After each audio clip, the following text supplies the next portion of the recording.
जय श्री श्याम। प्रेमी भक्तों, आप सभी का मेरे YouTube चैनल गुरुजी विनोद शास्त्री पर हार्दिक अभिनंदन है। आज मैं आपको कार्तिक मास के कृष्ण पक्ष की एकादशी व्रत कथा को सुनाऊंगा। कृपया सपरिवार एकाग्र मन से एकादशी की कथा सुने और अपने जीवन को कृतार्थ करें। सबसे पहले हाथ में पुष्प लेकर भगवान गणेश जी का ध्यान करें। ओम वक्रतुंड महाकाय सूर्यकोटि समप्रभ निर्विघ्नं कुरु मे देव सर्वकार्येषु सर्वदा। ओम गं गणपतये नमः। भगवान गणेश जी के चरणों में पुष्प अर्पित करें। अब पुष्प हाथ में लेकर ध्यान करके भगवान लक्ष्मी नारायण जी का ध्यान करें। ओम शांताकारं भुजगशयनं पद्मनाभं सुरेशं विश्वाधारं गगनसदृशं मेघवर्णं शुभांगं लक्ष्मीकान्तं कमलनयनं योगिभिर्ध्यानगम्यं वंदे विष्णु भवैरं सर्वलोकैकनाथं। श्री लक्ष्मी नारायणाभ्याम नमः। भगवान लक्ष्मी नारायण के चरणों में पुष्प अर्पित करें और एकाग्र मन से सपरिवार एकादशी की व्रत कथा सुने। कार्तिक मास के कृष्ण पक्ष में एकादशी को रमा एकादशी के नाम से जाना जाता है। इस एकादशी का नाम माता लक्ष्मी के रमा स्वरूप पर रखा गया है। रमा एकादशी में माता लक्ष्मी की आराधना की जाती है। कहते हैं कि इस दिन व्रत रखने और कथा आदि पढ़ने लिखने से भक्तों के सभी पाप नष्ट हो जाते हैं। घर में धन वैभव की प्राप्ति होती है। इस दिन माता लक्ष्मी के साथ भगवान विष्णु जी की भी पूजा का विधान है। अब आप एकादशी व्रत की कथा सुनिए। एक नगर में प्रतापी राजा मुचुकुंद रहते थे। उनकी एक पुत्री थी जिसका नाम चंद्रभागा था। राजा ने बेटी का विवाह राजा चंद्रसेन के बेटे शोभन के साथ कर दिया। दुर्बल होने के कारण शोभन एक समय भी बिना खाए नहीं रह सकता था। कार्तिक के महीने में शोभन एक बार पत्नी के साथ ससुराल आया। तभी रमा एकादशी का व्रत आया और चंद्रभागा के गृह राज्य में सभी ने यह व्रत रखा और शोभन को भी यह व्रत रखने को कहा गया। यह सुनकर शोभन चिंतित हो गया कि वह तो एक पल भी भूखा नहीं रह सकता, फिर रमा एकादशी का व्रत वह कैसे करेगा। इस चिंता के साथ वे अपनी पत्नी के पास गए और कुछ उपाय निकालने को कहा।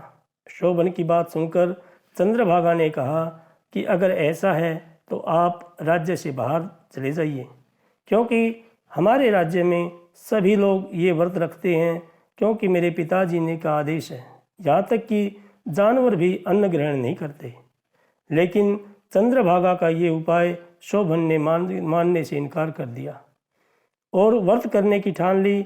अगले दिन सभी के साथ शोभन ने भी एकादशी का व्रत किया, लेकिन भूख प्यास बर्दाश्त न करने के कारण उसने प्राण त्याग दिए। चंद्रभागा सती होना चाहती थी, लेकिन उसके पिता ने ऐसा न करने का आदेश दिया। साथ ही भगवान विष्णु की कृपा पर भरोसा करने को कहा। पिता की आज्ञा अनुसार चंद्रभागा सती नहीं हुई और वह अपने पिता के घर रहकर एकादशी के व्रत करने लगी। उधर रमा एकादशी के प्रभाव से शोभन को जल से निकाल लिया गया और भगवान विष्णु की कृपा से उसे मंदराचल पर्वत पर धन धान्य से परिपूर्ण और शत्रु रहित देवपुर नाम का उत्तम नगर प्राप्त हुआ। उसे वहाँ का राजा बना दिया गया। शोभन के महल में रत्न और स्वर्ण के खंभे लगे थे। राजा शोभन स्वर्ण और मणियों के सिंहासन पर सुंदर वस्त्र तथा आभूषण धारण कर किए बैठा था। उन्हीं दिनों मुचुकुंद नगर का एक ब्राह्मण सोम शर्मा तीर्थ यात्रा के लिए निकला हुआ था। घूमते घूमते वह शोभन के राज्य में आ पहुंचा। शोभन को वहां देखकर ब्राह्मण ने उसे पहचान लिया और उसके पास गया। राजा शोभन ब्राह्मण को देखकर आसन से उठ खड़ा हुआ और अपने ससुर तथा पत्नी चंद्रभागा की कुशल क्षेम पूछने लगा। शोभन की बात सुन सोम शर्मा ने कहा, राजन, हमारे राजा कुशल से हैं और आपकी पत्नी चंद्रभागा भी कुशल है।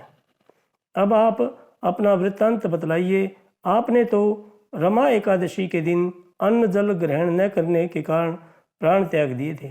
यह मुझे बड़ा विस्मय हो रहा है, आश्चर्य हो रहा है कि ऐसा विचित्र और सुंदर नगर, जिसको न तो मैंने कभी सुना और न ही कभी देखा, आपको कैसे प्राप्त हुआ। ब्राह्मण को बताते हुए शोभन ने कहा, यह सब कार्तिक माह के कृष्ण पक्ष की रमा एकादशी के व्रत का फल है। इसी से मुझे यह सुंदर नगर प्राप्त हुआ है, लेकिन यह अस्थिर है। ब्राह्मण ने कहा, यह अस्थिर क्यों है और स्थिर किस प्रकार हो सकता है, आप मुझे बताएं। इसे स्थिर करने के लिए मैं जो कुछ कर सकता हूँ वह अवश्य करूँगा।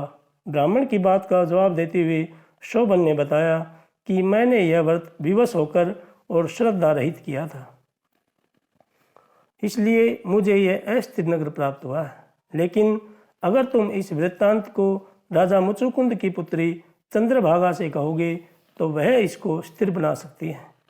ये सारी बातें जानने के बाद ब्राह्मण वापस अपने नगर को लौट आया और उसने चंद्रभागा से सारा वाकया सुनाया। ब्राह्मण की ये सारी बातें सुनकर राजकन्या को यकीन नहीं हुआ और ब्राह्मण से फिर पूछा, क्या आपने यह प्रत्यक्ष देखा है? ब्राह्मण की बात सुनकर चंद्रभागा बोली, ब्राह्मण देव, मुझे उस नगर में ले चलिए। मैं अपने पति को देखना चाहती हूँ। मैं अपने व्रत के प्रभाव से उस नगर को स्थिर बना दूंगी। चंद्रभागा की बात सुनकर ब्राह्मण उसे मंदराचल पर्वत के पास वामदेव के आश्रम में ले गया। वामदेव ने उसकी कथा को सुनकर चंद्रभागा का मंत्रों से अभिषेक किया। चंद्रभागा मंत्रों तथा व्रत के प्रभाव से दिव्य देह धारण करके पति के पास चली गई। शोभन ने पत्नी चंद्रभागा को देख प्रसन्नतापूर्वक आसन पर अपने पास बैठा लिया। चंद्रभागा ने राजा शोभन को बताया कि हे स्वामी, जब मैं अपने पिता के घर 8 वर्ष की थी तब से ही मैं सविधि एकादशी का व्रत कर रही हूँ। उन्हीं व्रतों के प्रभाव से आपका यह नगर स्थिर हो जाएगा और सभी कर्मों से परिपूर्ण होकर प्रलय के अंत तक स्थिर रहेगा। चंद्रभागा दिव्य स्वरूप धारण करके तथा दिव्य वस्त्र आलंकारों से सजकर अपने पति के साथ सुखपूर्वक रहने लगी। प्रेमी भक्तों, आप पूरे दिन ओम नमो भगवते वासुदेवाय इस मंत्र का जप करते हुए समय व्यतीत करें और रात्रि में भगवान का कीर्तन करते हुए जागरण करें। पश्चात प्रातःकाल ब्राह्मणों को और भगवान सूर्य को अर्घ्य देकर ब्राह्मणों को भोजन करा के गौ माता को भोजन कराएं। तत्पश्चात अपने व्रत को खोलें। भगवान आप सभी की मनोकामना पूर्ण करें। जय श्री कृष्ण, जय श्री।